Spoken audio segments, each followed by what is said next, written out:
This is week 6 of the spring trimester. So we have a brand new pose and a brand new model. And I've worked with this model a lot of times before, and I know that he is really not consistent with holding his pose. He moves and shifts and changes around a whole lot. And I know every model does that to some extent, because if you're having a live, living, breathing model, they're gonna move and shift a little bit. But then you have extremes too, where people really don't hold a pose consistently at all. He's got like a pole, and so his arms changes a lot. Sometimes his rib cage will be really far over his hips. Other times it's back, his head. He moves that around a lot, and he'll kind of change his weight too, so even his legs are moving around. So really the only consistent thing that I've seen is his standing foot. So hopefully the standing foot in my painting is going to be awesome. Also, my transfer drawing that I was working on, if you can see to one side, the paper got kind of bubbly and wrinkly because it got water damage from a leaky roof. So just on top of that, just this week was really frustrating, and I got angry, which you should never draw angry, because when your head's in that mind space, it's really hard to see things clearly and know how and what to correct things to make your drawing better.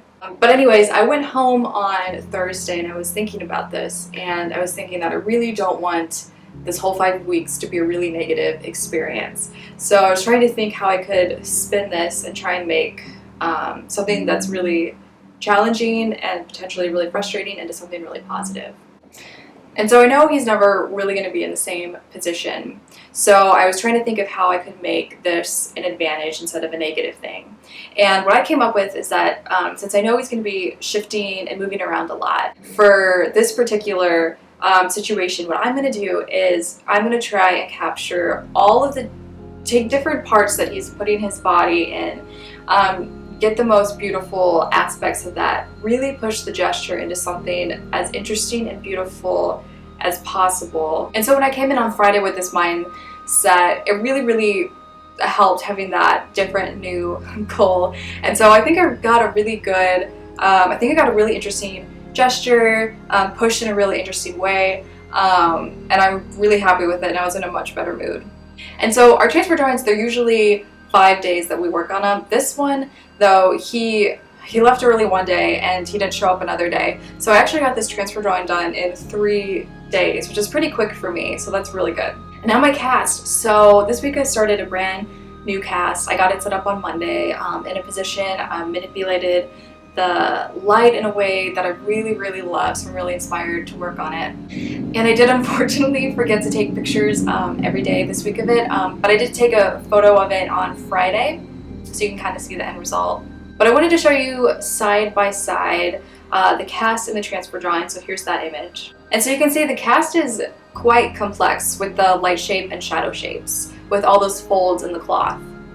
And I always talk about how I really like to work really big and really simple, get that as accurate as possible, and then I break it down into smaller and more complex shapes. And so you can really see how I did that here. I simplified the complicated light shape and shadow shape into really big planes that really tell the story of the subject.